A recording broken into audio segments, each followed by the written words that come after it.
All right. Good evening, everybody. Um, my name is Tony.harrison. I'm a member of the Alexandria-Fairfax, Virginia Alumni Chapter at Kappa Alpha Psi Fraternity. I am the Eastern Province Guide Right Chair and the Kappa Alpha Psi STEM Committee Chair. We're very excited to have everybody with us this evening. Um, I will be one of the moderators. Also, Mr. Marlon Ridley, who is the Capital Coordinator the Alexandria-Fairfax, Virginia Alumni Chapter. He is the man who will be turning the slides for our presenters. So just to let you know, this webinar will be recorded, and if you have questions, down on the right side, you can type in your question, and as we go through the presentation, it'll be in two parts. It'll be very informal, so we'll be able to take your questions as we go along, and we'll also take questions at the end. So with all that being said, in support of President Obama's Computer Science for All initiative, the Kappa Alpha Psi STEM Committee presents a discussion with Blacks at Microsoft. The objective of the webinar is to help students and parents discover academic and career opportunities at Microsoft. This webinar will feature panelists sharing the history of Blacks at Microsoft BAM, the BAM Minority Student Day, and the BAM Scholarship Program. The process for parents and students to engage with their local BAM contact to discover Microsoft retail store computer science classes and YouthSpark programs will also be covered. As I mentioned, my name is Tony.harrison. I'll be a moderator. Mr. Martin Ridley is also a moderator. Our facilitators will be Ms. Tanisha Thigpen, Community Development Specialist and the BAM Community Outreach Chair. Mr. Brian Constable, who is the Universal Store Program Manager, BAM Corp Regional Engagement Lead. Ms. Melinda Moyo, Business Program Manager, the BAM National Capital Area President. And also we will have one other person, Kamaria Hill, who's a Solutions Specialist at Microsoft. So without further ado, I believe we're going to be turning it over to Melinda Moyo first. Yeah, thanks, Tony. I appreciate it. So my name is Melinda Moyo, and I currently serve as the BAM National Capital Area President for our DC chapter. As Tony mentioned previously, Brian Constable works as the regional engagement lead at the executive corporate level for our BAM group, and then Tunisia works with me in the DC chapter as our community outreach chair. So I wanted to kind of kick things off and just kind of give you an overview of BAM and who we are, what we do.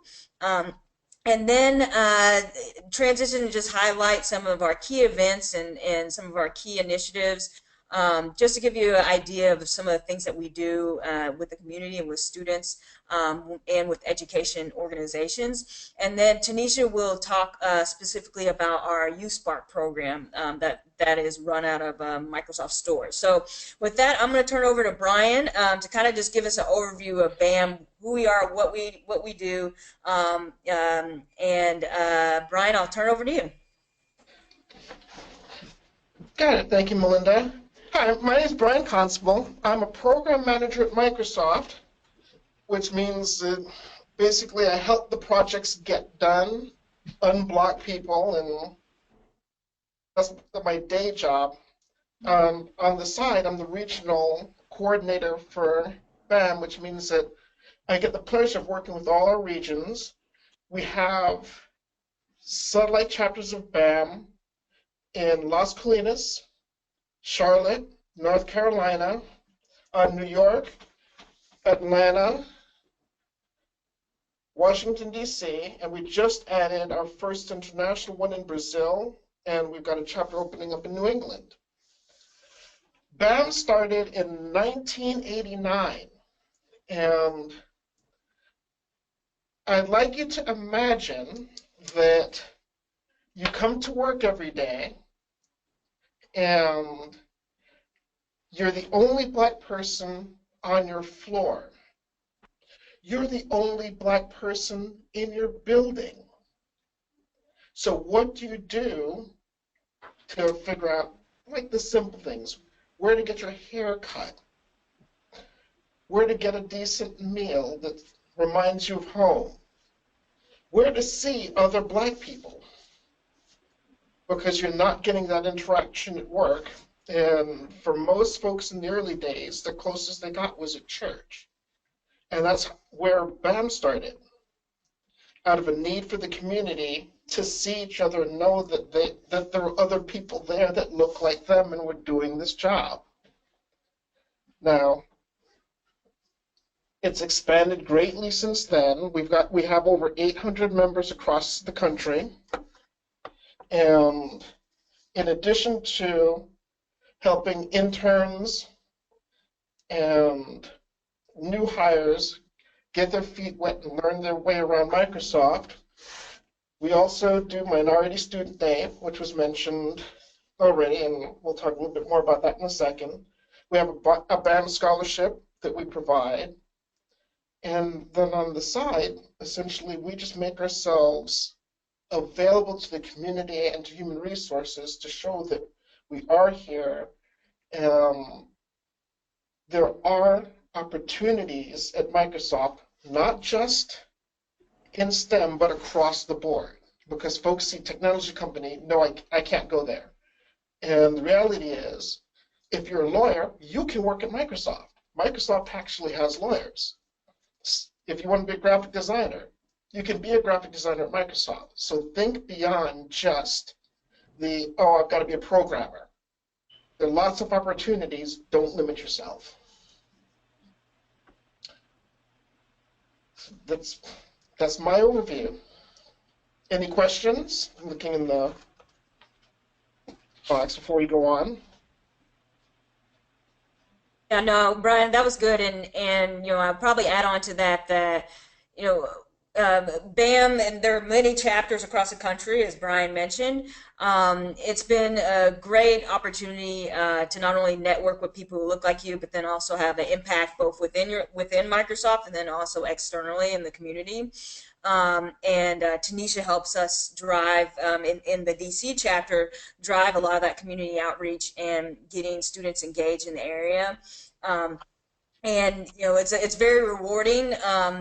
We try to empower each other, but then we also want to make an impact and leave a lasting imprint in the communities that we reside in. So BAM has been a great opportunity for me personally, and especially to see the work that we do across the country is really cool. So thank you, Brian, for that overview.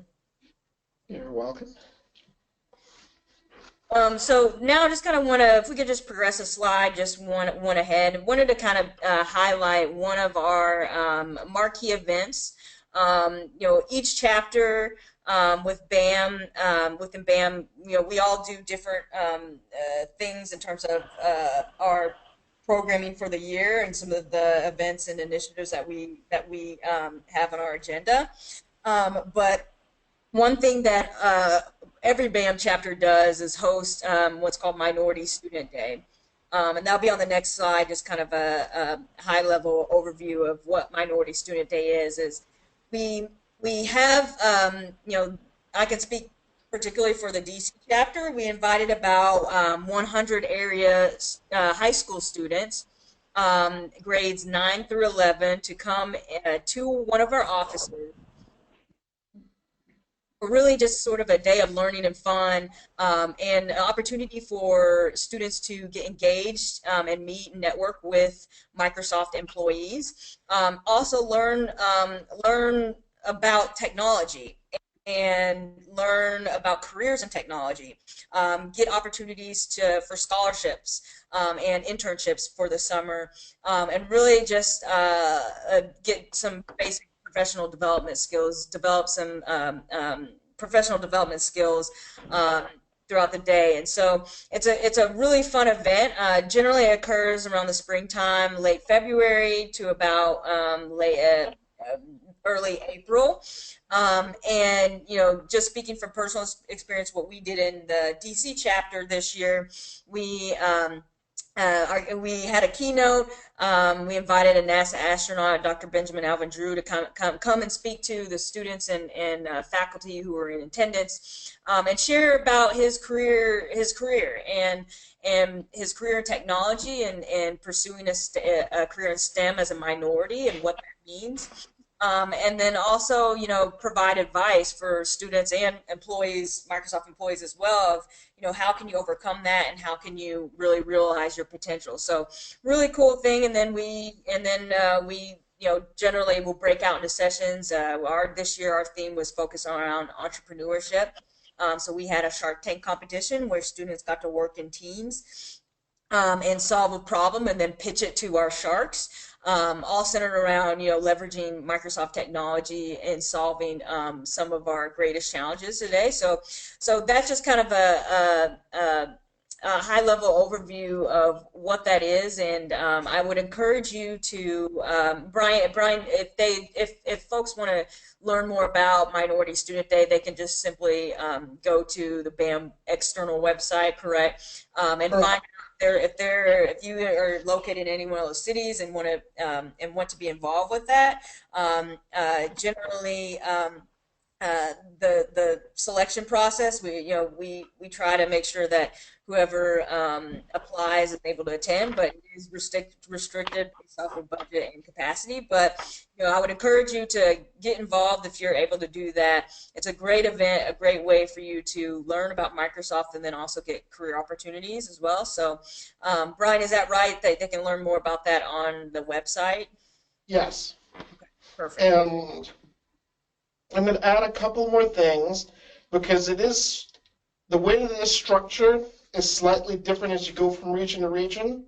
Mm-hmm. So about 2 years ago in Redmond, we actually started bringing college students in. And for the college students, we're exposing them to two things. One, we do mock interviews so they get that feel for how are you going to get interviewed by a tech company, and the understanding that they're looking at you as a whole person, not just as, oh, we need somebody to code or we need somebody to come run a project. Because there are many hats that you could end up either wearing or positions that you could end up at Microsoft. You could end up a manager, you could end up a VP. You can actually up the chain. So that's one. Two, we review the resumes. Because you're in college, you may have had 1 or 2 jobs. If you're lucky, you may have done your internship, but what is it to put together and present a professional resume? And this year in 2 of our regions, the mock interview, which is run in conjunction with human resources, for 2 of the candidates actually turned into real interviews. And we hired, I think there's one here in Redmond, and the other one was in Charlotte.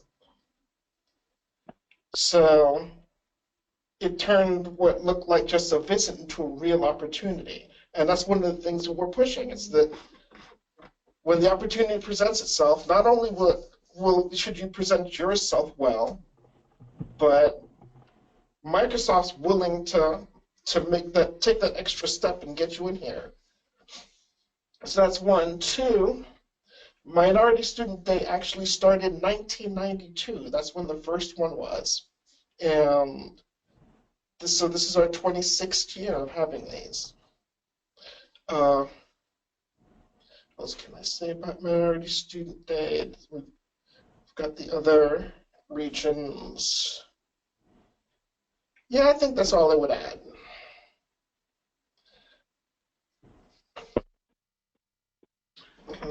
This is moderator Tony. I think you answered one of my questions. Was going to be how many years has Minority Student Day taken place? And no, you said 1992. Yeah. But a question would be, what are the hot careers for a high school student looking for a career in Microsoft? What advice would you give? What type of hot careers are out there now as far as the outlook for the future?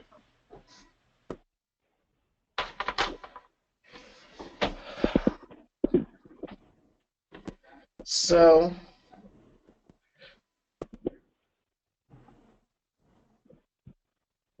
I'd hit on two things. The first is a love for data and data analysis. And it sounds boring and it sounds interesting, but every company is now running on what they're calling big data. So how to manipulate chunks of data, figure out what's interesting in the data, what makes sense, what can I throw away. So that's one piece. Another piece is the presentation of things to customers. We've become very customer focused. So what kind of UIs can you build? What kind of imagination can you bring to fore to make people interested in your product? A lot of these things, you need a good background in math, and I push science as well because it's just about intellectual curiosity. And a lot of the things you see in science come across to computer science as well. And one of the things that's very interesting is that there are a number of people that go to school and decide, I want to be a doctor. And a number of the folks that start out as doctors end up as computer science majors because, cutting people was not what they thought it would be. And a lot of the same thinking where just because it worked one way this way the first time and it worked that way every time within this sphere, now things have changed. You need to adapt to this change in environment. For example, right now, when you look at a lot of companies, they have on-premise hardware. They've got computers that they manage and they take care of, and they keep all their software on it, and everything sort of works. But there's a big cost to managing that yourself. So you hear the words the cloud. So folks are moving their things to the cloud where they don't have to manage the hardware anymore. It's just connections. And then what does security look like? So there are all these things that are questions that you get to answer as a computer scientist, or as a programmer, or as a program manager trying to manage all these projects so that stuff all works together.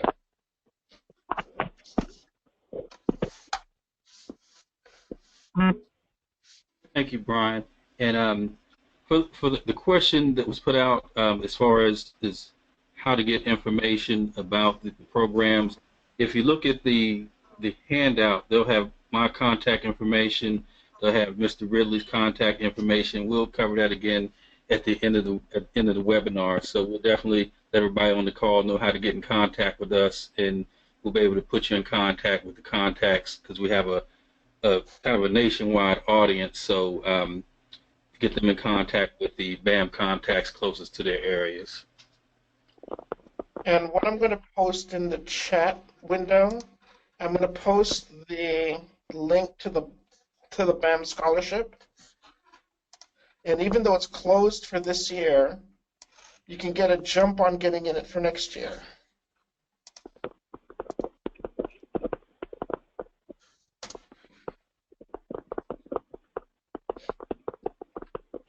Can everybody see that in the chat window? Let's take a look. Yep, I can see it, Brian. Yep. Okay. Perfect. And I'll just add on Brian's comments about what's hot right now.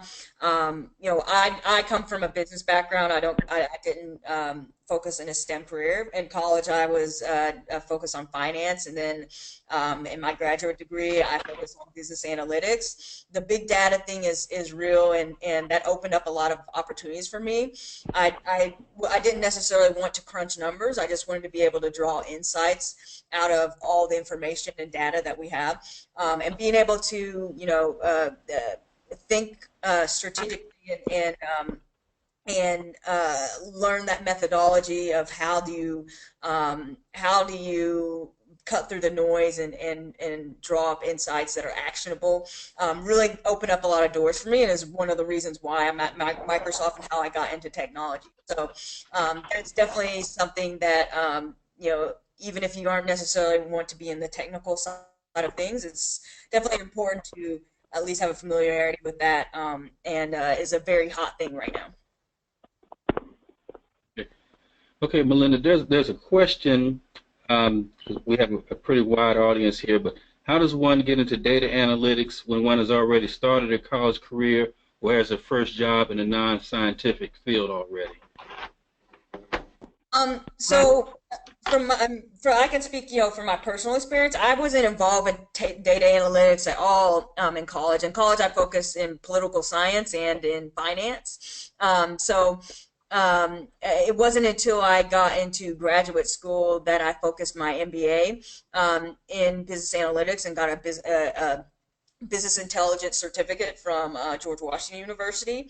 But really, there's so much information out there.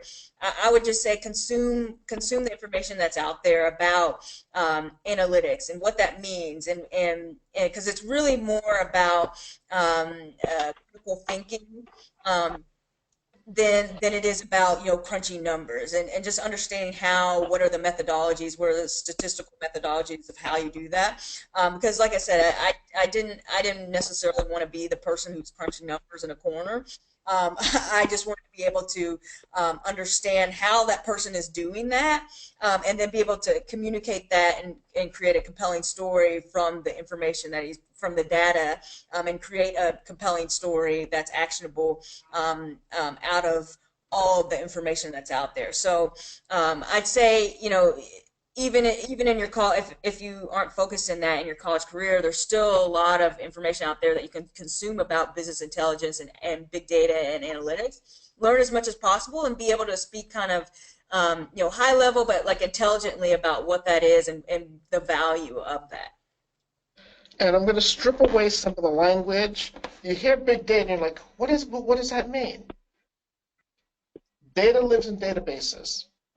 And if you want to get down and dirty in where's all this stuff coming from and how's it being presented?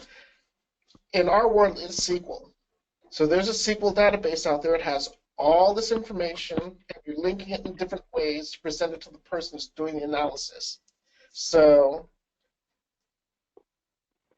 it sounds kind of weird, but pick up some SQL so that you understand how the data is being pulled and what kind of arguments are happening in the background, so you can speak with authority on where the data is coming from. Because it's just like the cloud. You hear the cloud, and it's like everything's up in the cloud. Well, somewhere that cloud touches down to ground. And ground happens to be a computer somewhere. So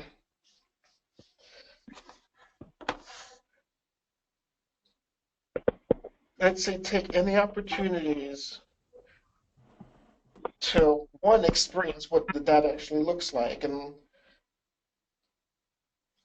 look across the board. So Microsoft, Google, Amazon, IBM, all are pursuing this cloud initiative, and see what the different clouds do and how they work together, because that's another thing, is that things actually work together.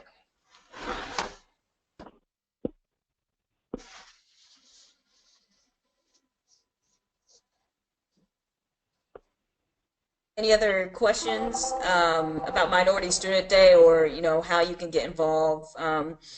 Brian put the link in the window, so definitely go check that out. I believe that's for the scholarship. I think we'll shift gears a little bit and turn it over to Tanisha. Tanisha, if you could just kind of share, some of the organizations that BAM has been involved with throughout this year, and then specifically talk about the YouthSpark program. Hi, everyone. I also want to say hi to Kamaria. Kamaria is actually on the call right now, so I know she's on audio, on mobile only, so she's here. Can you hear me, Tanisha? I can hear you. Oh, perfect. Okay, great. Thanks. All right, good. If Tanisha's, I mean, if Kamaria is on, before we jump into YouthSpark, Kamaria, can you just share who you are, what you do, high level, and then your involvement with BAM? Sure. My name is Kamaria Hill. I am currently a productivity solution specialist in the public sector federal sales organization. And pretty much what I do high level for the folks on the phone is I pretty much support our government customers in laying out their technical environment, pretty much selling them solutions as to what our software looks like in their environment, and just providing them with roadmaps on how to deploy our technology and our solutions, and then how to consume that to get the best out of their money, or the best out of their value of our products. So that's kind of what I do high level, and I focus on Office 365, all of the Office stack, and then Skype for Business. I've been at Microsoft for 2 years now, and I've been involved with the BAM since I started. I was actually recruited in the company by BAM. I attended the Youth Thurgood Marshall hiring fair back in 2013. Right before I was actually interviewed, and I met a lot of the BAM staff there, a lot of the BAM leadership, and it just felt amazing to kind of see, Black leaders in corporate America doing really well, successful people giving back to the community, and it was just a culture and I don't have any regrets whatsoever. And I have been a part of Black Minority Student Day, and just a lot of the BAM planning that kind of takes place behind the scenes. I work with Tanisha and Melinda, and I'm happy to talk to you guys. I actually graduated from Savannah State University, so I'm a native of Georgia, Atlanta, Georgia, went to Savannah State, and I have a marketing and operations background. So I'm interested in speaking to anyone on the phone who may not necessarily have a technical background, but maybe want to go a technical route or learn technical skills or just be in a tech company. So, because my background is different and how I got here is really different. So, and it's possible. So, yeah. Great. Thank you so much, Kamaria. If anybody has any questions? I see one hand up, Kevin Jones. If you could just type your question into the chat window, or I'm going to experiment here for a second. Kevin, you want to ask your question?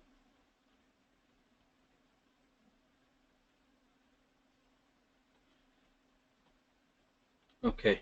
We'll wait for him to respond with that question. So, okay. Here's the question. Wait a minute. No, there wasn't a question. Okay. All right. We'll see if he's got a question. We'll continue on. Okay. Thanks. All right. So I know we were talking about BAM Minority Student Day, and by the way, I'm Tanisha. I guess I should introduce myself first. Community Development Specialist at the Microsoft store at Pentagon City. And what a lot of people don't know is that every single time Microsoft opens like a retail location, Microsoft gives almost $1 million to the community that it's opening up a store in. And they also put a person in that location there that can reach out to the community, or when the community reaches out to Microsoft in that local area, they have a person to reach out to, and that's me. So I'm in Pentagon City, and I handle programs with Microsoft that involve businesses and educators. But one of the biggest programs that I handle in my local area is the Microsoft YouthSpark program. And then I started to work with BAM this year to help out with the BAM Minority Student Day as kind of a side project, and became the community outreach chair member for that. And so just a little bit about the YouthSpark program. It's a fairly new program, as a lot of STEM programs are. It's about 3 years old, and it started out with like a YouthSpark live event, and that's something that still goes on. That's an event where Microsoft throws to bring students in to learn, experience technology from Microsoft, learn how to build, and it brings a STEM programming to students who more than likely don't have that in their schools. And YouthSpark on the local level is pretty much what I handle. You can see the link there at Microsoft.com. So you can just type Microsoft.com/YouthSpark, or you can go to that link that's in this slide right here to learn more about some of the bigger programs. But the programs that I handle the most are our camps. And YouthSpark camps have the same purpose to inspire young people to get more into STEM and computer science. And this year, if you advance onto the next slide, this year we actually added entrepreneurship as a topic. And that was a really big deal at the Bama Minority Student Day. It was all about entrepreneurship this year. So I'm really excited that it's now a part of the YouthSpark program. So if you advance to the next slides, we have camps all throughout the summer, and they start June through August. And these camps are teaching game coding. We use free Microsoft programs, and those programs are something that can be accessible as long as you have internet access. They're free. What the program really does, it sparks the kids to learn now, and then they're able to go home and continue on these programs because it's accessible for them. So for our programs, we use a program called Touch Develop, and that's a web-based program, and that's teaching kids to use a coding program that gives them the understanding of what programming really means, and what teaching a computer what to do looks like in a simple manner. That's something that we even have kids as young as 6 coming to our camps, and our camps go up to age 18 this year. So we've expanded the age range. Last year it actually was like 6 to 12, 12 and a half, 13. And now with our entrepreneurship program, we have programs for young adults as well. We've actually worked with Nesby Jr. and some of our YouthSpark program. We have them come through, do our YouthSpark field trips throughout the spring this year. And they brought some kids in. We taught them how to code using our Minecraft Hour of Code and our Touch Develop programs. And the kids left, with new skills that they can take home with them and continue on. We even teach the YouthSpark programs to educators. So we sometimes have educators and nonprofits that want to learn how to bring these programs to their students. Especially if they're further away. We reach out to nonprofits all over our local community, but not all nonprofits have access to transportation. So they send their mentors and their program directors to our store locations. We teach the teachers how to go and present these learning tools to their students, so that they can carry on the YouthSpark program. And that's the point of the YouthSpark program as well, being open and free to anyone who has access to the internet.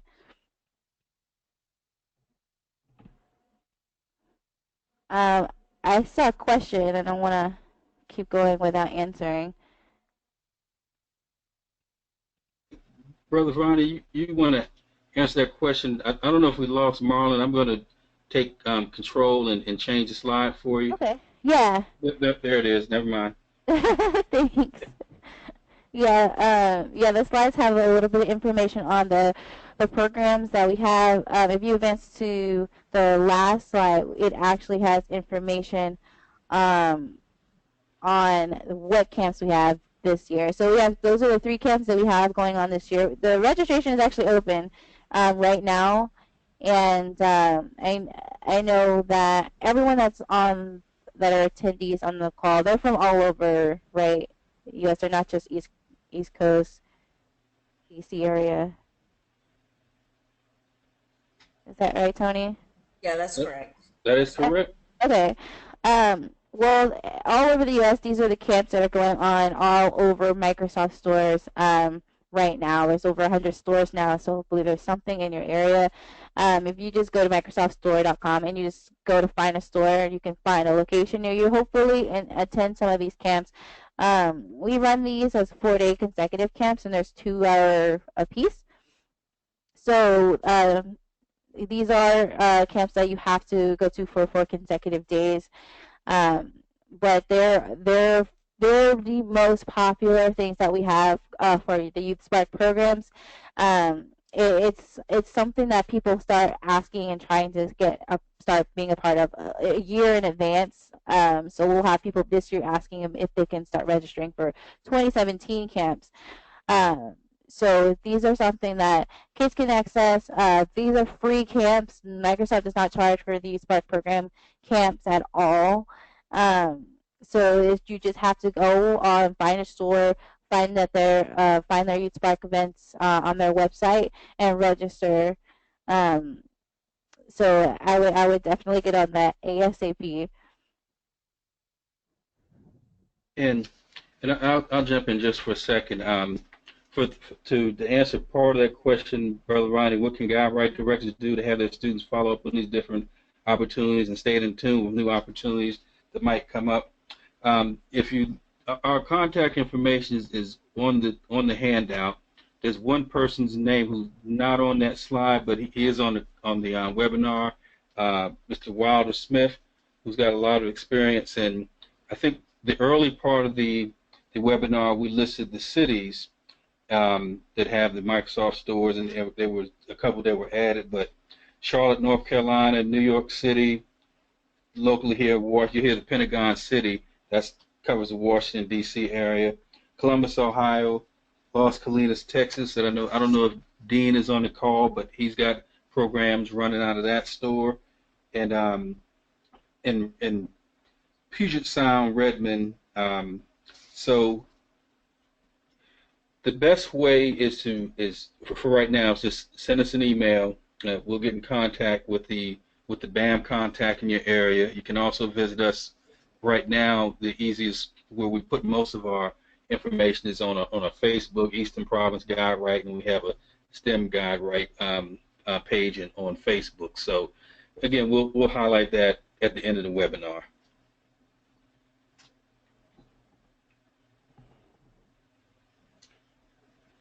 Brother Viney, you're on audio, so you can respond to that if you like.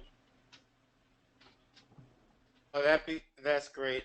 First and foremost, let me just say to everybody on this from Microsoft, thank you so much. This is such an important topic. I guess, Brother Harrison, thank you for that. I think one of the other things that we can do is absolutely we'll post it via Naviance and post it via the Kappa e-page. Here's one of the things I want to ask you, Brother Harrison, and also Tanisha, Melinda, Brian, since you all on here. As National Guide Right Chairman, we have, we support about 400 plus programs with young men of color. Some programs actually have young men and women of color in it. What can an organization such as ourselves that, as you can see, is making STEM a major national initiative do to build a better partnership with something such as your program with BAM, so that we can increase the number of young people of color entering into the STEM field and getting experience, working through Microsoft? Because I think this is some amazing information, especially when you talk about the YouthSpark camps and where they're located. But what can we do, and what can we do in Kappa to help support initiatives and individuals like yourself that's trying to push this? I think, as an area chapter president and working with Tanisha in the DC area and getting involved with this organization in the DC Metro, it starts with, connecting with the local chapter, I would say first and foremost, and outlining clear, we say partnership, and that can take it and go in many different forms. But I think just outlining, what BAM is a volunteer organization, and our members are always eager to help in the community and be involved with some of the things that you are doing. So, Tanisha and I and the rest of our board are currently in the process of our FY17 planning. And so Microsoft's fiscal year ends on June 30th, and then it's a new fresh year come July 1. So I think it's perfect timing now to reach out to local chapters and get on their radar at the beginning of the year and start building out sort of a plan of some of the events maybe that you want your students involved in, or that you want Microsoft Presence to be involved with some of the initiatives or events that you're organizing in your local area. And I think that touch point, working with the chapters, regional chapters, is would be sort of a first step. Brian, do you have anything to add there?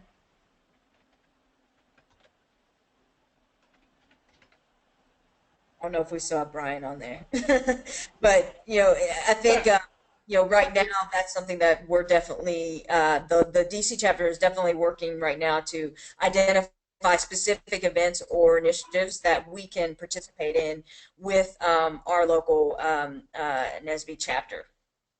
The other thing that I would urge you to do, Microsoft has lots of programs that they actually publicize on their websites, and I'm going to go out on a limb and say that our competitors do the same thing.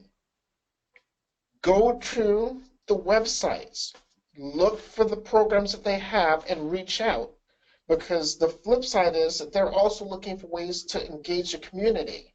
So they're as happy to hear from you as you are to hear from them. Yeah, there's for instance, just to piggyback on the website, if you go to that Microsoft website that I linked into the Microsoft YouthSpark slide, the one that says Microsoft.com/philanthropies, that one that's on the screen now. If you go to that link, I've actually amassed a huge list of different programs that I've just kind of been researching since I've been at Microsoft to have just some kind of access to at all times, and the list keeps growing. And we have the YouthSpark Hub that there's challenges there's hackathons, there's scholarships, there's internships, there's all kinds of events that go on throughout the year.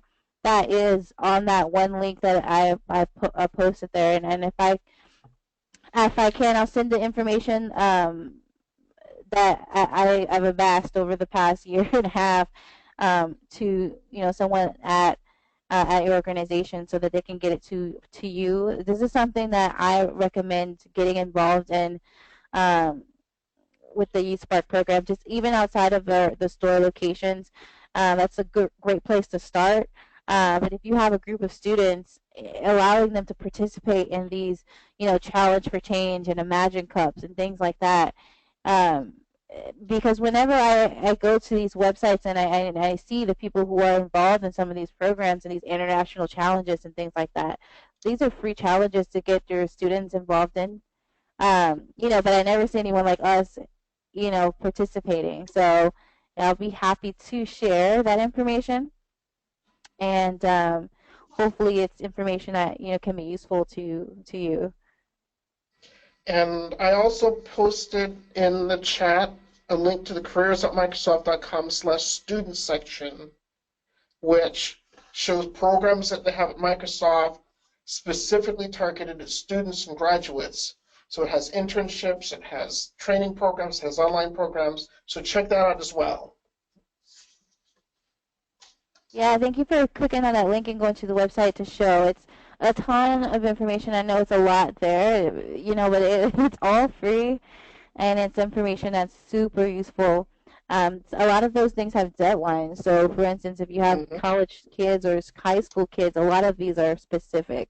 So, high school, senior, or if you're in college, a specific year in college, So these are things that they should get like an ASAP and get on, as soon as possible to hit those deadlines.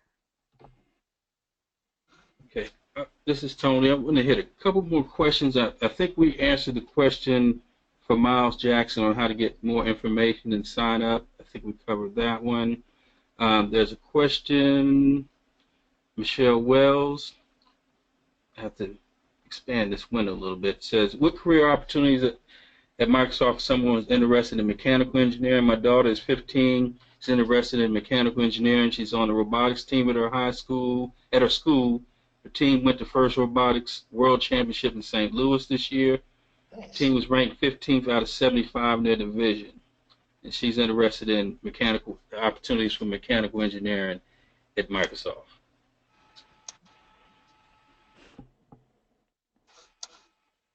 I mean, well, I'm not a mechanical engineer at all, but Microsoft has some of like the coolest devices out there. I mean, we have HoloLens, which is, an augmented reality device that lets you, you know, display basically your full computer and interact with different um, objects through, hologram. So there's so many new devices and so much technology Yep. that Microsoft does and that Microsoft researches. And There's I'll check that as well. We also deal in hardware. So the Surface, the mice, we've got the Surface Book. We do engineering devices for the phone. So even though we don't build phones ourselves, we actually build the templates for folks to build phones that actually work with our systems. So there are lots of opportunities for mechanical engineers. Yeah, that website to go to search for Microsoft careers has I believe there's even like a area that you can search for, and when you go to the career site, what you're specifically looking for, and there is a mechanical engineering um, subset that you could just search for specifically that. Um, so I mean, good luck to her. Good luck to her team as well, and congrats. That's Sounds awesome. like she's on a good path. Yep, she is doing well. There's another question, Kevin Wilson. The Learn to Code camp goes from kids 12 and how much older? So there's 3 different camps this year. We have our Kodu camp, that's for younger kids, it's 8 to 11, and then the Learn to Code Flappers camp, that one is 12 and up. Honestly, there's no real end to that, and we even have parents who just do the camps with their kids to learn as well. The entrepreneurship camp is 12 to 18. So as long as they're pretty much a student and want to learn how to code, they're really welcome. And the ages don't really matter either because we have, like I said, 6-year-olds that come to our camps and they're very smart. Very advanced kids these days. So, the age ranges I wouldn't really pay much attention to, just whether or not you're a beginner or not a beginner, more so than anything. Okay, thank you. All right, we've got about a little more than 5 minutes left on our webinar. Did we capture any other questions from anybody? I want to give an opportunity if I can. Hang on, here's another question. Hard to read the web address on the careers.microsoft student page. Can someone retype the address? I will send that address to you personally, since I know you, Kevin, after the call. Career.microsoft, because I can't see that slide right now, but we will get that information out. And actually, that's in the chat window. It's in the chat window. Yep. It's careers.microsoft.com/students-programs. Yep. Hey, Brother Harrison, this is Brother Viney. Quick question. I know you're putting a lot of links in the chat windows. Definitely appreciate that. But as you know, we're going to be you're doing a great job, especially with this being recorded, and it's going to go out to all our parents.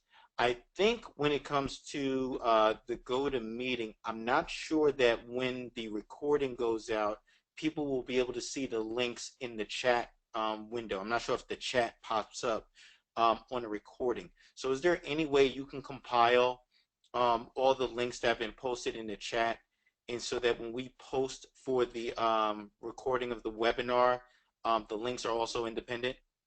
Absolutely, not a problem. We will definitely do that. Wonderful. Thank you so much. So I just want to capture, just want to look and make sure it didn't have. I see Tracy Minton. Will you send the address for camps? Yes, we will. Okay, he said it was Burr. Okay, so yes, we will definitely get all of these links. And again, I want to invite everybody. If you have Facebook, that's just, social media is one of the ways we kind of hit everybody. Definitely look for Eastern Province Guide Right, and you'll see tons of opportunities, scholarships, everything at Microsoft. I know that Mr. Wilder Smith, we put his email in the chat box. He's the guide right chair for Alexandria-Fairfax Alumni Chapter. He's had several sessions at the Microsoft store in Pentagon City that we mentioned. He can answer a lot of questions for you. So before we get out of here in the next few minutes, I know we may get cut off at 9 o'clock. I'd like to extend a very hearty thank you to Tanisha Thigpen, who's been working with us for, I guess, probably close to a year now. Thank Brian Constable and Melinda Moyo and Kamaria Hill for the taking time out. As you mentioned earlier, you do this as volunteers. The time that you to share your experiences with. I think we've gotten information that's been for the parents as well as the students that are on this call that have benefited. So we really want to thank you for taking time out of your busy schedules. I know we definitely appreciate it here at Kappa Alpha Psi. We want to thank the Kellogg Foundation and the Kappa Alpha Psi Foundation, who are our corporate sponsors for allowing us to be able to use this webinar software and connect to our students and parents across the country. I know he usually is on these calls, but Brother Ben Jackson's Diamonds in the Rough coordinator. He does this webinar series. So every week we're here, and many of you have been on some of those calls, webinars. So we want to thank Ben Jackson. Can't again even thank enough Brother Marlon Ridley, who's the co-presenter, the one who really put all this together and tied this together, as well as Brother Wilder Smith, to bring everybody together for this webinar. I want to definitely extend my appreciation and let you know that we will be back, the STEM committee, on June the 15th, Computer Science for All, and it'll cover some of the things that Microsoft does, as well as the code.org. So definitely stay in contact with us, and we'll get that information out to everybody before June 15th. And definitely stay in contact with Brother Viney and the Guide Right Committee on the other webinars in the Diamonds in the Rough series that are scheduled in the weeks to come. Brother Ridley, you have anything before we end out? Yeah, I just wanted to tell Tanisha thank you for working with us at the Pentagon City Mall. The parents have given great feedback on the flatbirds and all the programs we have had at Pentagon City Mall. We've also had a couple of kids interview with Microsoft. One has received an internship, so they'll be working in DC this summer. So we've seen benefits working with Microsoft. So a lot of the things they went over are actually available to all students, and I really encourage everyone to participate. Thank you so much. Yeah, we really appreciate it. I would also encourage everyone to get in touch with their local FAM chapters, for opportunities like those, opportunities to participate in the FAM Minority Student Day. You never know where those opportunities can blossom, and I'm really happy to, be that contact person for this area and to connect those who are interested in becoming involved. I want to request, I know there's some more questions in the chat. If someone can collect those and send those to me if they are pertaining to me so that I can make sure they get answered. I really appreciate it. Thank you again, Tony and Marlon. Definitely echo the sentiment, and definitely appreciate the invitation to come and speak. And this is Brother Vine again, as National Guide Chairman, as well as Executive Director of the Kappa Outside Foundation. I want to thank you. I want to thank everybody, Tony, Brother Marlon, Brian, Melinda, Tanisha, everybody that is on this information. I'm an educator by trade, 20 years in high school. And I just think when it comes to just getting information out to our communities, that is just such a critical thing. Far often, we have young people that absolutely can qualify and do this type of work to excel, but the barrier oftentimes is the information gap. So this was a golden, a phenomenal webinar. I'm excited about it. I'm excited what has been brought, the instruction, the opportunities, and the critical information. And I really cannot thank you enough. Tony, wonderful job. And to everybody at BAM, and I know it's volunteer, thank you so much for all the time that you do and that you give. It's critical, and I do appreciate it. And I thank everybody on behalf of Kappa Alpha Psi Fraternity Incorporated and the Kappa Foundation, National Guide Right Committee. We definitely appreciate that. Thank you. All right, everybody. Thanks again, and we will see you guys, the STEM committee for Kappa Alpha Psi, on June the 15th, and we'll get that information out. Thank you. Awesome. Thanks. Bye. Thank you. Thank you. Bye, guys. Good night, all. Good night.